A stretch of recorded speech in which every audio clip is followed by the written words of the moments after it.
She left the motel laughing with the same man she had been betraying me with for months.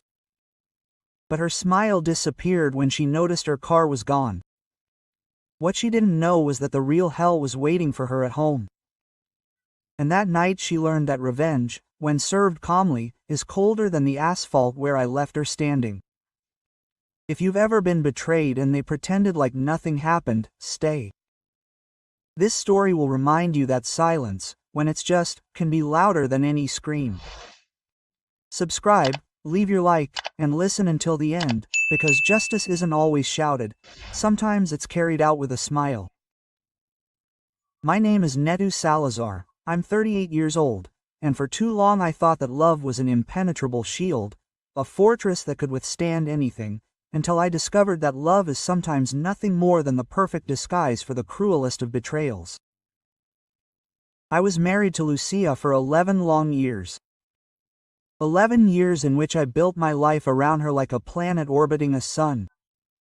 When I met her, she was one of those women who seemed to carry a light of her own, capable of entering a room and changing the air with just her presence. Charismatic, elegant, with a smile that promised worlds and a laugh that sounded like music. I was a simple, honest man, a mechanic by vocation, owner of my own workshop, a place that smelled of effort and metal. We were not rich in the sense that the world understands wealth, but we had enough. We lived well. We paid for our house with the sweat of my brow. I bought her a car so that she could get around comfortably, and even with pride and sacrifice took charge of paying for her younger sister's college education, because to me her family was my family. I did everything out of love, or at least that was what I thought I was doing. But over time, almost imperceptibly at first, the sun began to cool. Lucia began to become distant, as if an invisible crystal had come between us. Excuses became the norm. I'm tired, Netu. I have a lot of work today. No, please. The outings with friends multiplied, always to places I wasn't invited to. The text messages I quickly deleted before going to sleep, the calls I answered in whispers in another room. Routine wasn't the problem, as she sometimes argued, it was silence. That heavy silence loaded with unspoken words that screams out loud when someone no longer wants to be with you, when their heart has migrated to another place. The sign that changed everything, the crack that became an abyss, came on a gray and dusty Tuesday afternoon.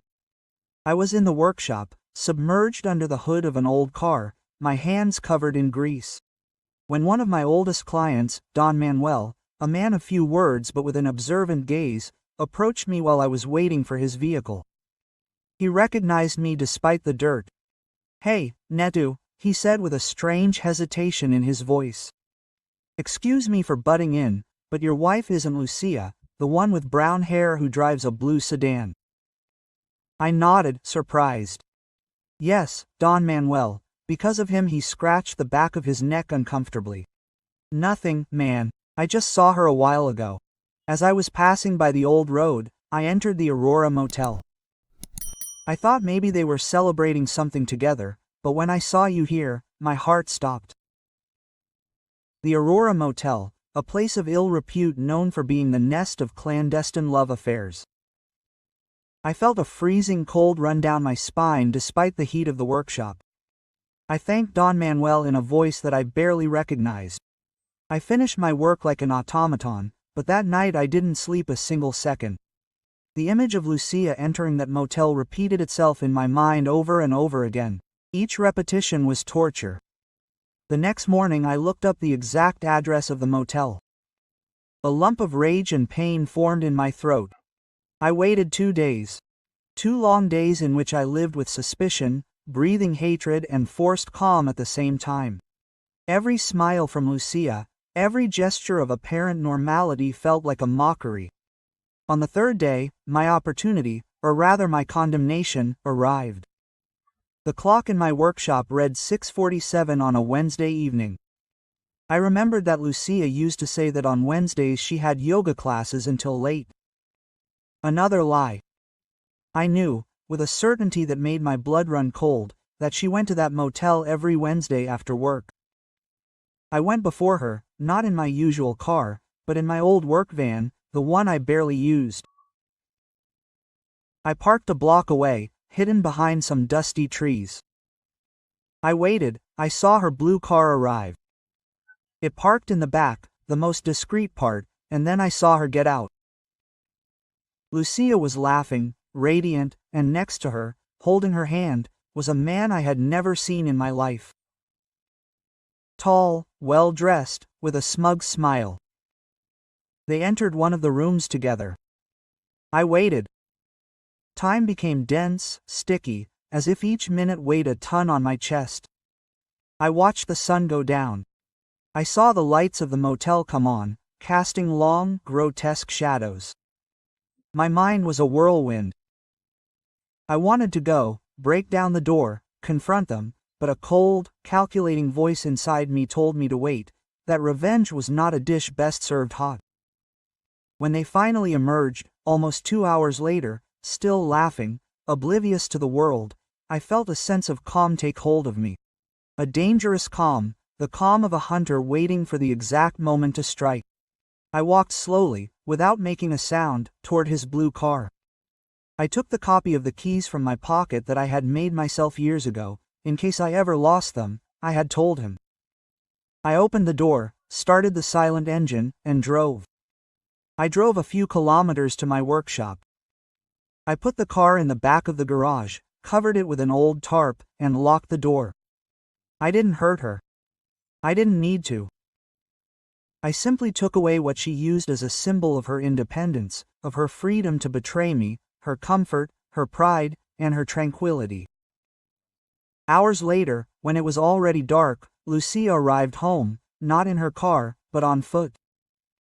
She was disheveled, with her makeup smudged, and her high heels in her hand. Her expression was a mask of suppressed fury and a fear that she couldn't hide. "Where's my car, Netu?" she screamed. She barely crossed the threshold without even greeting me. I was sitting on the couch reading a book or pretending to read one. I looked up calmly. "I don't know, Lucia," I said quietly, without looking at her directly.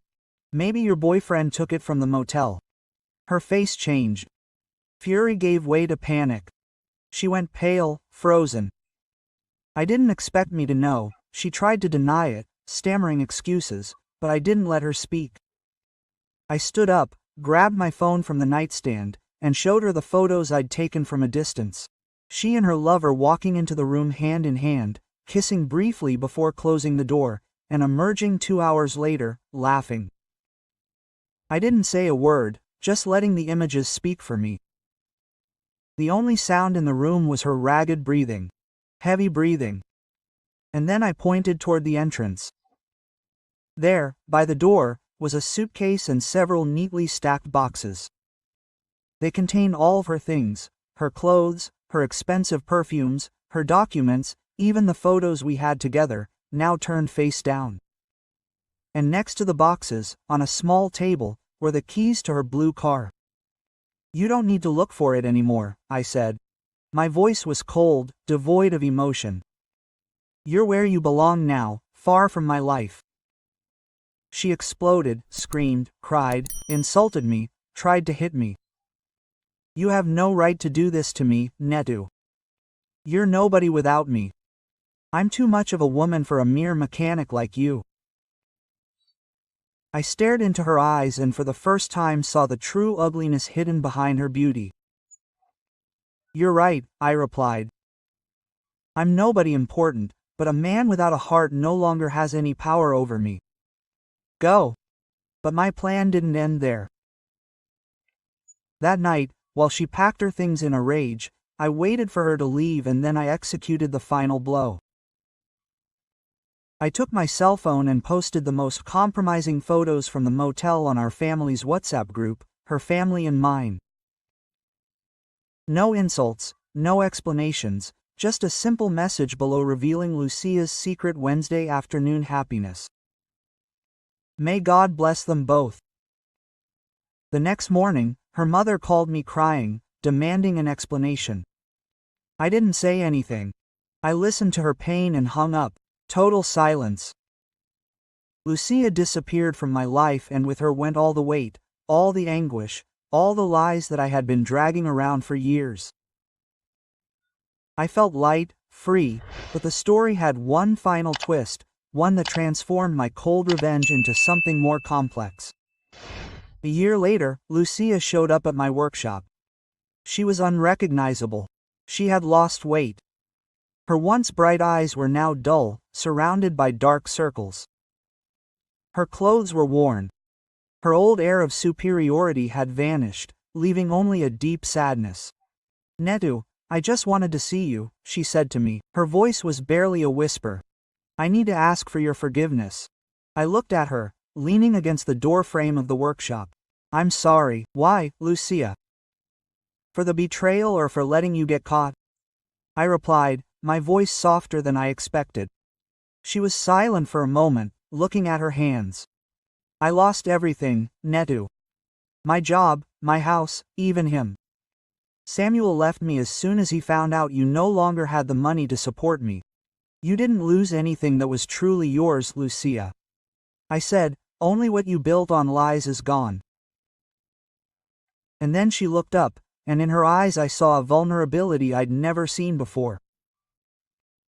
"There's something you don't know, Netu," her voice cracked. "The reason I started looking outside wasn't just on a whim or for money, and she told me about it. She told me about the massive gambling debt her father had racked up before he died. A debt that threatened to destroy her family, to take the house away from her mother and little sister. She confessed that Samuel, her lover, was no mere whim. He was an unscrupulous moneylender who had offered to help her in exchange for favors, first financial, then personal. She told me she felt trapped, suffocated, and that her relationship with him was a toxic mix of fear and a twisted sense of control. It doesn't justify you, I know. So, but I was desperate. And you always seemed so strong, so self-sufficient, that I never dared confess my weakness, my fear. I thought you would despise me." I stood there listening to her, feeling the anger I had harbored for so long begin to dissolve, replaced by a mixture of pity and a strange understanding. Her betrayal was still inexcusable, but now I understood the darkness that had driven her. She left without another word. And as I watched her walk away, a shadow of the woman she once was, I understood that divine justice does not need our hands to act, it only needs patience and truth. The car that she had once driven with pride and arrogance was now being driven by my new wife, a simple and honest woman I met months later. The same car that she had treated as a status symbol was now, ironically, a constant reminder that God sees everything and that pride, sooner or later, always ends up walking away. Betrayal does not necessarily destroy the one who suffers it, it often destroys more deeply the one who commits it. Because those who play with the fire of deceit end up learning the hard way what emptiness and ashes are. Do not seek revenge with your own hands. Seek the justice that comes from silence, truth, and faith. And when that justice comes, thank Jesus, because only He knows the perfect time and way for each lesson. If your heart was ever broken and you thought it would never heal, do not return evil with evil. Trust. Jesus is returning and His justice is perfect, complete. These are human stories full of pain and mistakes, but the true victory, the one that frees your soul, is in forgiving. Subscribe, leave your comment, and share this story, because sometimes forgiveness is not forgetting, it is remembering without it hurting. And that is perhaps the most powerful revenge of all.